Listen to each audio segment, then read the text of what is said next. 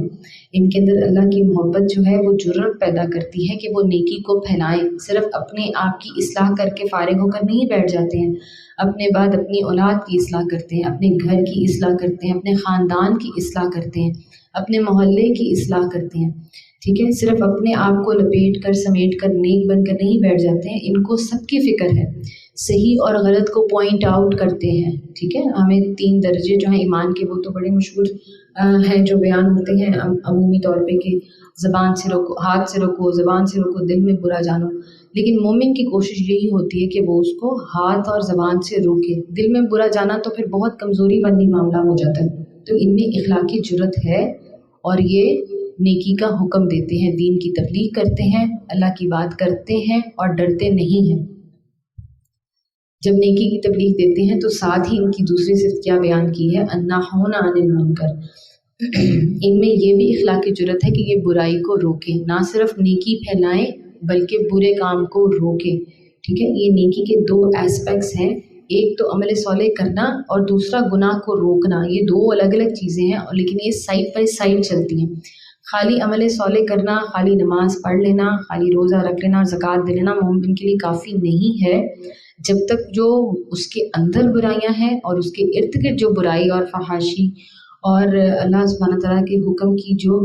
دھجیاں ادھیڑی جاتی ہیں اس کے ارد گرد، ان کو روکنا بھی اس کے لیے ضروری ہے، کیونکہ یہ اس کے اوپر اور اس کے ارد گرد انوائرمنٹ کے اوپر اثر ڈالتی ہیں، ٹھیک ہے۔ تو وہ نماز بھی پڑھتا ہے اور وہ نیکی کا حکم دیتا ہے اور وہ برائی سے روکتا ہے، اور ان کی کیا صفت ہے کہ اللہ کی حدود کی حفاظت کرنے والے ہیں، حافظون علی حدود اللہ ہیں، ٹھیک ہے۔ سب سے پہلی بات تو یہاں پر یہ ضروری ہے کہ اس کو اللہ کی حدود کا علم ہے، پہلے تو یہ ہونا لازم ہے۔ جب تک ہمیں یہی نہیں پتہ ہوگا کہ اللہ ہم سے چاہتے کیا ہیں،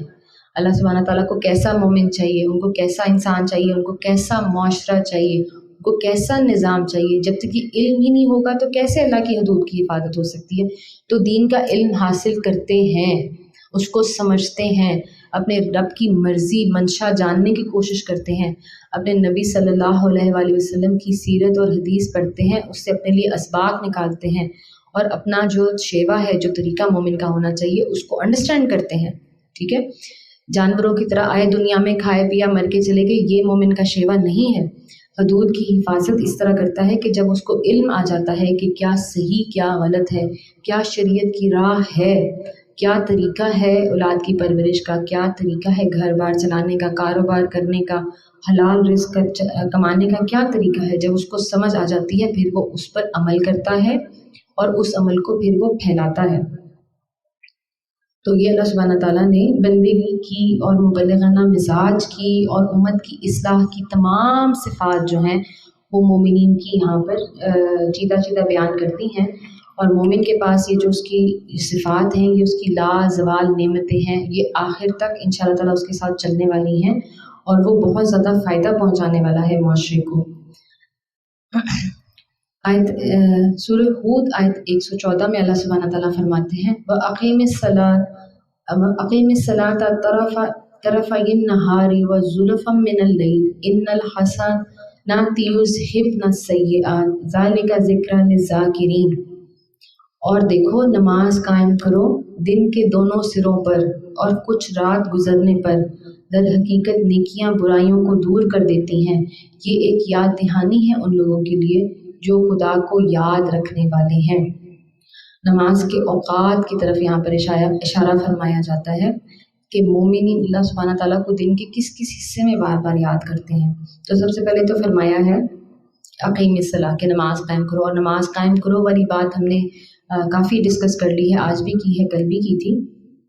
کہ مومن کی زندگی میں نماز کا اثر نظر آتا ہے۔ اور کیا فرمایا جا رہا ہے کہ دن کے دونوں کنارے، یعنی کہ جو پہلا کنارہ ہے دن کا، جو طلوع فجر سے شروع ہو جاتا ہے، وہ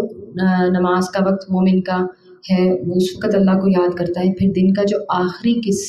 کنارہ ہے، آخری جو وقت ہے غروب آفتاب سے پہلے کا وقت ہے، یعنی کہ ظہر اور عصر کا وقت، جب دن ختم ہو رہا ہوتا ہے اس وقت اپنے رب کو یاد کرتا ہے۔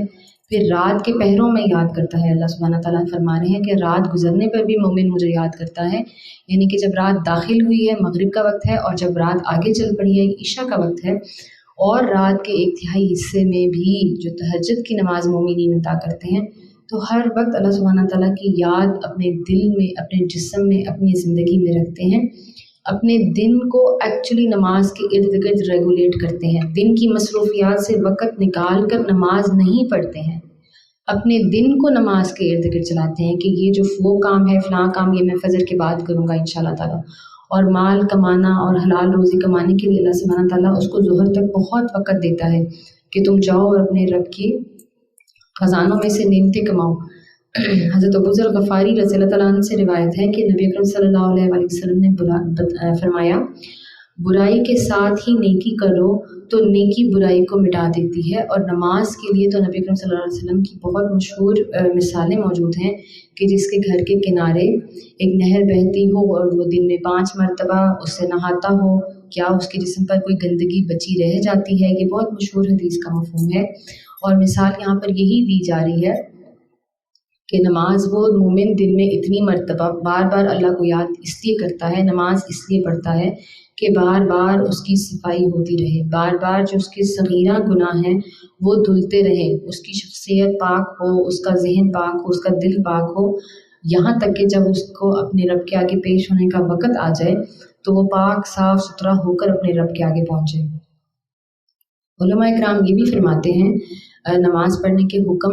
کی جب ڈیٹیل ڈسکس ہوتی ہے تو یہ بھی فرماتے ہیں کہ اللہ سبحانہ تعالیٰ نے جن چیزوں کو کرنے کا حکم دیا ہے اور جن چیزوں سے رکنے کا حکم دیا ہے، اس میں ضروری یہ ہے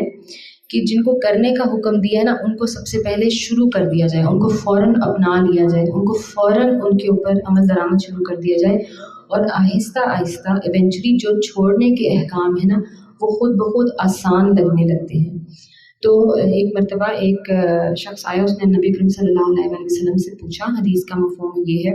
کہ اگر کوئی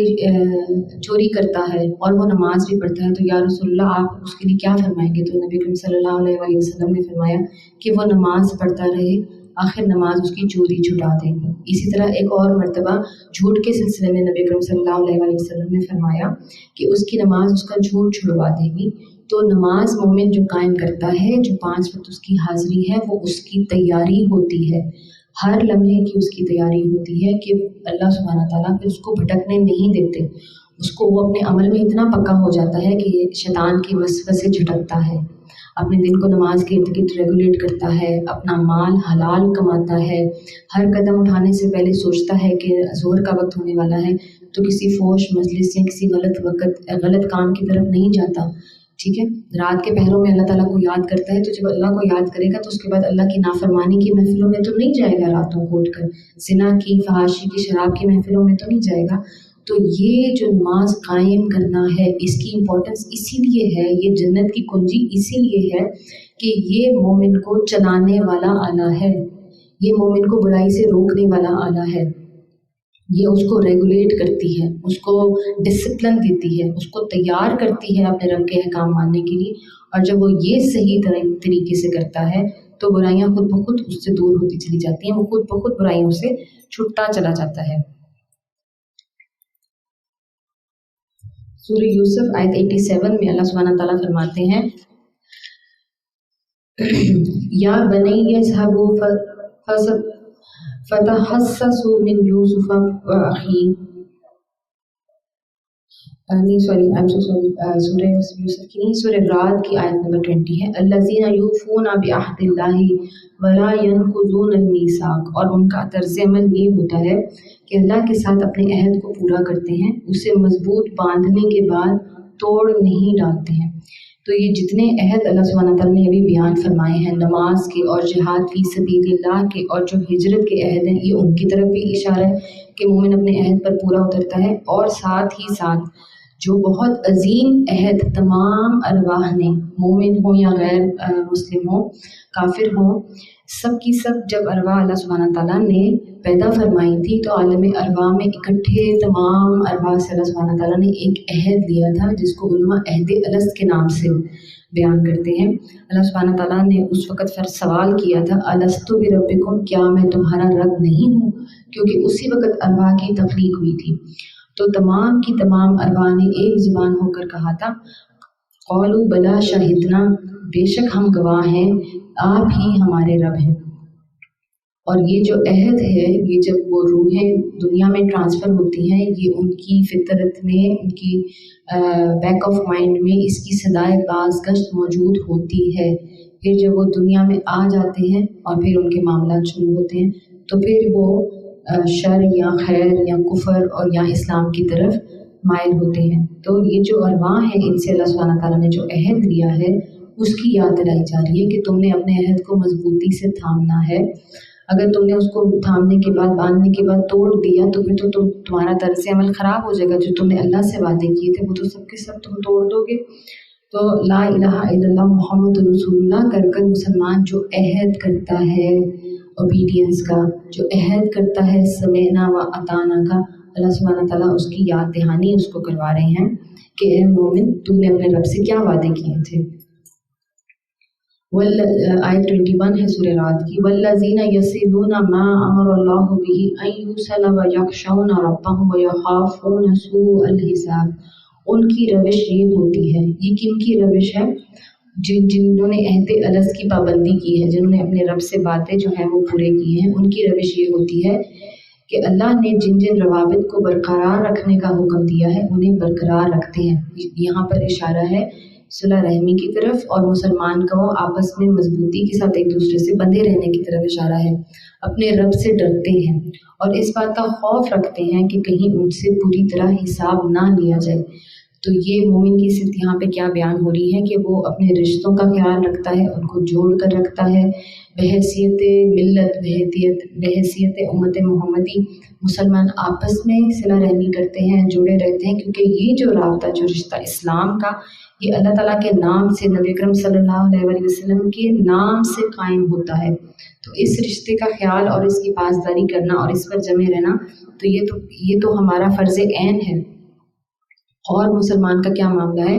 کہ وہ اللہ تعالیٰ سے ڈرتا ہے، اس بات کا خوف رکھتا ہے کہ کہیں اس سے برا حساب نہ لیا جائے، ٹھیک ہے۔ تو وہ اپنے رب کے آگے پیشی سے ڈرتا ہے۔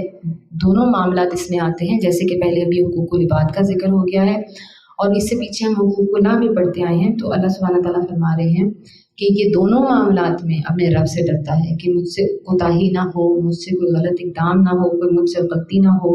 نہ میں خلقت کا دل دکھاؤں، نہ میں خالق کا دل دکھاؤں، نہ میں ان میں سے کسی کو توڑنے والا بنوں۔ تو مومن جو ہے وہ ہر وقت اپنے رب کے آگے پیشی سے ڈرتا ہے۔ اور مومن کیا کرتا ہے؟ والذین صبروا ابتغاء وجہ ربہم واقاموا الصلاۃ وانفقوا مما رزقناہم سرا وعلانیۃ ویدرؤون بالحسنۃ السیئۃ اولئک لہم عقبی الدار۔ ان کا حال یہ ہوتا ہے، یعنی کہ مومنین کا حال یہ ہوتا ہے کہ اپنے رب کی رضا کے لیے صبر سے کام لیتے ہیں، نماز قائم کرتے ہیں، ہمارے دیے ہوئے رزق میں سے اعلانیہ اور پوشیدہ خرچ کرتے ہیں، اور برائی کو بھلائی سے دفع کرتے ہیں۔ آخرت کا گھر انہی لوگوں کے لیے ہے۔ ساتھ ان کی صفت بتا دی ہے اور ساتھ ہی ان کے لیے خوشخبری بتا دی ہے، اور یہی وہ صفات ہیں جو ہم سورہ بقرہ اور سورہ آل عمران کے جتنے ہم نے سیکشنز کور کیے ہیں ان میں تقریباً یہی ڈسکس ہو رہے ہیں، ٹھیک ہے۔ نماز قائم کرتے ہیں، اللہ کے دیے ہوئے رزق میں سے دیتے ہیں، خیر پھیلاتے ہیں، برائی کو روکتے ہیں، اللہ سبحانہ تعالیٰ کی طرف سے ان کے لیے خوشخبریاں ہی خوشخبریاں ہیں۔ اور بہترین دارالآخرہ ہے۔ کیسا بہترین دارالآخرہ ہے؟ جنات عدن یدخلونہا ومن صلح من آبائہم وازواجہم وذریتہم والملائکۃ یدخلون علیہم من کل باب، یعنی ایسے باغ جو ان کی ابدی قیام گاہ ہوں گے، وہ خود بھی ان میں داخل ہوں گے، ان کے آباء و اجداد اور ان کی بیویوں اور ان کی اولاد میں سے جو جو صالح ہیں وہ بھی ان کے ساتھ وہاں جائیں گے۔ ملائکہ ہر طرف سے ان کے استقبال کے لیے آئیں گے۔ پھر دیکھیے وہی خوبصورتی اللہ سبحانہ تعالیٰ جو مومنین کو خوشیاں سناتے ہیں، جو ان کو خوشخبریاں سناتے ہیں، بالکل وہی خوبصورتی اس آیت میں بھی نظر آتی ہے۔ اور یہاں پر ایک اور بات جو ہمیں سمجھ آتی ہے وہ یہ ہے کہ ہمارے درجات بھی اپ گریڈ ہونے والے ہیں انشاءاللہ تعالیٰ جنت میں جا کے، اور ہمارے ساتھی بھی اپ گریڈ ہونے والے ہیں، ہمارے ساتھی ہمیں وہاں ملنے والے ہیں۔ تو مومن کو چاہیے کہ دنیا میں اپنے خیر والے ساتھی بنائے، اپنی اولاد کو خیر والا بنائے، اپنے آباء و اجداد کو خیر والا بنائے، صالح بنائے، نیک بنائے۔ جو اپنے اسپاؤسز ہیں یعنی کہ شوہر ہوں یا بیوی ہوں، ان کے اوپر بھی دین کی محنت کرے، ان کو بھی نیک بنائے، کیونکہ تب ہی اللہ سبحانہ تعالیٰ فرما رہے ہیں، اللہ سبحانہ تعالیٰ کہ جو جو ان میں سے صالح ہیں، جو اچھے ہیں، وہ تمہارے ساتھ وہاں ہونے والے ہیں۔ اور احادیث کے مفہوم سے یہ بھی پتہ چلتا ہے کہ جب دو دوست یا دو ساتھی جنت میں ہوں گے، ایک اوپر کے درجے میں ہوگا اور ایک نیچے کے درجے میں ہوگا، تو جو اوپر کے درجے والا مومن صالح ہوگا وہ اپنے ساتھی کو ڈھونڈے گا، یا اپنی اولاد کو ڈھونڈے گا، یا اپنے ماں باپ کو ڈھونڈے گا، تو اس کو فرشتے بتائیں گے کہ وہ تو تم سے نیچے کے درجے میں ہے۔ تو اللہ سبحانہ تعالیٰ سے وہ پھر دعا کرے گا، اپنے رب سے دعا کرے گا کہ یا اللہ اس فلاں بن فلاں کو بھی میرے ساتھ لیا، اس میری اولاد کو بھی میں یہاں دیکھنا چاہتا ہوں، میرے ماں باپ کے درجات کو بلند فرما۔ اللہ سبحانہ تعالیٰ رحیم و کریم اپنے نیک بندوں کی دعائیں وہاں پر بھی سنیں گے، اور پھر ان کے ساتھیوں کو اپ گریڈ کر دیا جائے گا۔ جو نچلے درجے کے مومنین ہیں ان کو اوپر لایا جائے گا، جو نچلے درجے کے عام مسلمان ہیں ان کو مومنین کے ساتھ، صالحین کے ساتھ، صدیقین کے ساتھ اللہ سبحانہ تعالیٰ ان کو لے کر آئیں گے۔ اور کیا فرمایا ہے، بڑی خوبصورت شاہانہ انداز سے فرمایا ہے کہ فرشتے استقبال کریں گے، یعنی کہ تم کوئی عام لوگ نہیں ہو، تم نے دنیا میں اللہ کی اتنی فرما برداری کی ہے، اتنی اطاعت کی ہے، اپنے رب کے حکم تم بجا لائے ہو، تو کیا تمہیں انعام و اکرام مل رہا ہے کہ شاہانہ طریقے سے تمہارا استقبال کریں گی دنیا کی سب سے بڑی مخلوق، سب سے معصوم اور خوبصورت مخلوق جو مسلسل صرف اور صرف اللہ کی فرما برداری میں لگی ہوئی ہے۔ یہ جو ملائکہ فرشتے ہیں، یہ جو جنت کے رکھوالے ہیں، یہ تمہارا استقبال کریں گے۔ اور پھر یہ تمہارے استقبال میں کیا فرمائیں گے، سلام علیکم بما صبرتم فنعم عقبی الدار۔ اور یہ فرشتے ان سے کہیں گے کہ تم پر سلامتی ہے، تم نے دنیا میں جس طرح صبر سے کام لیا اس کی بدولت آج تم اس کے مستحق ہوئے ہو، بس کیا ہی خوب ہے یہ آخرت کا گھر۔ اس طریقے سے دارالسلام میں، جنت الفردوس میں جو ہے وہ فرشتے مومنین کا استقبال کرنے والے ہیں کہ تم نے اتنا صبر کیا ہے دنیا میں، تم وہاں پر تم نے اللہ کے غصے سے اپنے آپ کو ڈرایا ہے، تم اللہ کے عذاب سے بچے ہو، تم پر گناہوں کا خوف طاری تھا، تم نے آزمائشیں جھیلی ہیں، بیماریاں سہی ہیں، تم نے اتنے امتحان پار کیے ہیں۔ اب تم جو یہ دارالسلام میں آ گئے ہو، یہ جو تم جہاں جنت میں آ گئے ہو، یہاں پر سلامتی ہی سلامتی ہے، تو تم پر سلامتی ہو، دنیا کا صبر تمہارا ختم ہوا، یہاں پر اب تمہیں خیر ہی خیر ہے، نہ کوئی تم پر مشکلات آنے والی ہیں، نہ کوئی تم پر پریشانی آنے والی ہے، نہ غصہ آئے گا اللہ سبحانہ تعالیٰ کا، نہ غضب، نہ کوئی خوف، نہ بڑھاپا آئے گا، نہ کوئی پریشانی آئے گی۔ اور فرشتے ہر وقت انشاءاللہ تعالیٰ مومنین کی خدمت پر اللہ سبحانہ تعالیٰ نے فائز کر دیے ہیں۔ حضرت ابراہیم علیہ السلام کی بڑی خوبصورت دعا ہے، آیت 41 ہے سورہ ابراہیم کی، رب اجعلنی مقیم الصلاۃ ومن ذریتی ربنا وتقبل دعا ربنا اغفر لی ولوالدی وللمؤمنین یوم یقوم الحساب۔ اے میرے پروردگار، مجھے نماز قائم کرنے والا بنا اور میری اولاد سے بھی ایسے لوگ اٹھا جو یہ کام کریں، پروردگار میری دعا قبول کر۔ اے پروردگار، مجھے اور میرے والدین کو اور سب ایمان لانے والوں کو اس دن معاف کر دیجیے جبکہ حساب قائم ہونے والا ہے۔ حضرت ابراہیم علیہ السلام کی بہت مشہور اور معروف اور بڑی خوبصورت دعا ہے، اور ہم عموماً نماز کے آخری حصے میں یہی دعا پڑھتے ہیں۔ سمجھنے کی بات یہ ہے کہ حضرت ابراہیم علیہ السلام خلیل اللہ اگر اللہ سبحانہ تعالیٰ سے اپنے لیے مغفرت طلب کر رہے ہیں، اپنی اولاد کے لیے مغفرت طلب کر رہے ہیں، اپنے والدین کے لیے مغفرت طلب کر رہے ہیں، تو ہم اور آپ یہ جو عام مسلمان ہیں جن کے اعمال کا درجہ کہیں سے بھی انبیاء کرام کے درجات کے برابر نہیں ہے، تو ہمیں تو دن میں کتنی بار استغفار کرنا چاہیے، ہمیں تو کتنی مرتبہ معافی مانگنی چاہیے۔ اور دیکھیے یہ امپورٹنٹ بات یہ ہے کہ کیونکہ مومنین کی صفات میں اقیم الصلاۃ بار بار آیا ہے، تو حضرت ابراہیم علیہ السلام بھی ایک دائمی دعا جو ہمیں سکھا دی گئی ہے، اس دعا میں یہی مانگ رہے ہیں کہ اے میرے پروردگار مجھے نماز قائم کرنے والا بنا۔ اور وجہ اس کی وہی ہے کہ کفر اور اسلام میں فرق کرنے والی چیز، مومن کے جسم کو، دماغ کو، روح کو درست کرنے والی، ریگولیٹ کرنے والی چیز سب سے امپورٹنٹ جو ہے وہ نماز ہی ہے۔ تو مومن اپنی نماز سر سے اتار کر پھینکتا نہیں ہے، مومن اپنی نماز کو اپنے اندر جذب کرتا ہے۔ اور حضرت ابراہیم علیہ السلام جو ہے وہ ہمیں نصیحت فرما رہے ہیں کہ صرف اپنے لیے تم نے دعا نہیں کرنی، تم نے اپنے والدین کے لیے کرنی ہے، اپنی اولاد کرنے کے لیے کرنی ہے، کیونکہ ہم نہیں جانتے کہ کس کی دعا کس کے لیے قبول ہو جاتی ہے۔ اور یہ ایک حدیث کا مفہوم ہے کہ جب کوئی مومن مسلمان کسی دوسرے کے لیے دعا کرتا ہے، فرشتے اس پہ آمین کہتے ہیں، تو اللہ سبحانہ تعالیٰ پوچھتے ہیں کہ کیا دعا، حالانکہ اللہ تعالیٰ تو عالم کل شیء ہے، عالم الغیب ہے، وہ تو جانتے ہیں کہ مسلمان کیا دعا کر رہا ہے۔ تو فرشتے کہتے ہیں کہ یا اللہ یہ اپنے فلانے مسلمان بھائی کے لیے یہ دعا کر رہا ہے، خیر کی دعا کر رہا ہے، رزق کی کر رہا ہے، عمل میں برکت کی کر رہا ہے، نعمتوں میں اضافے کی کر رہا ہے، عمر درازی کی دعا کر رہا ہے، جو بھی دعا کر رہا ہے، تو اللہ سبحانہ تعالیٰ فرماتے ہیں کہ اس کے خود کے لیے بھی پہلے اس دعا کے لیے آمین کہو، کہ وہ دعا سب سے پہلے تمہارے حق میں خود قبول ہوتی ہے، پھر جس کے لیے تم مانگ رہے ہو۔ تو ہم نہیں جانتے کہ ہماری دعائیں کن کن کو لگتی ہیں، اسی لیے جب مغفرت کی دعا کی جاتی ہے تو ضرور تمام مومنین مومنات کے لیے ضرور دعا کرنی چاہیے، کہ ہم نہیں جانتے ہیں کہ ہماری دعائیں کہاں تک پہنچتی ہیں اور ہماری دعائیں ہمیں کن کن درجات کی بلندی تک پہنچاتی ہیں۔ اور جو ہمارے عزیز و اقارب اس دنیا سے چلے گئے ہیں، چاہے 100 سال پہلے چلے گئے ہوں یا اس سے پہلے جتنے حضرت آدم علیہ السلام سے لے کے آج تک گئے ہیں، ہزاروں سال کے مسلمان اس دنیا سے چلے گئے ہیں، سب تک ہماری دعاؤں کی درجات پہنچتے ہیں انشاءاللہ تعالیٰ، اور دعا مانگنے والے کے بھی وہی درجات کی بلندی اللہ سبحانہ تعالیٰ فرماتے ہیں۔ ایک اور صفت ہے جو مومن کی بیان ہو رہی ہے، سورۃ الاسراء یا سورہ بنی اسرائیل کی آیت 37 ہے۔ کیسے ہیں یہ مومن؟ وَلَا تَمْشِي فِي الْأَرْضِ مَرَحًا إِنَّكَ لَن تَخْرِقَ الْأَرْضَ وَلَن تَبْلُغَ الْجِبَالَ طُولًا۔ زمین میں اکڑ کر نہ چلو، تم نہ زمین کو پھاڑ سکتے ہو، نہ پہاڑوں کی بلندی کو پہنچ سکتے ہو۔ یہاں پر جو بات سمجھنے کی ہے وہ یہ ہے کہ مومن کی صفت یہ بیان ہو رہی ہے کہ وہ تکبر والا نہیں ہوتا، وہ انا پرست نہیں ہوتا۔ یہ جو ایکچولی ہمارے چلنے پھرنے کے بارے میں بات نہیں ہو رہی ہے کہ جی پاؤں زمین پر کیسے چلتے ہیں، اس کی طرف اشارہ نہیں ہے۔ اس میں سمجھنے کی نشانی یہ ہے کہ مومن عاجز ہے، خود پسند نہیں ہے، ٹھیک ہے،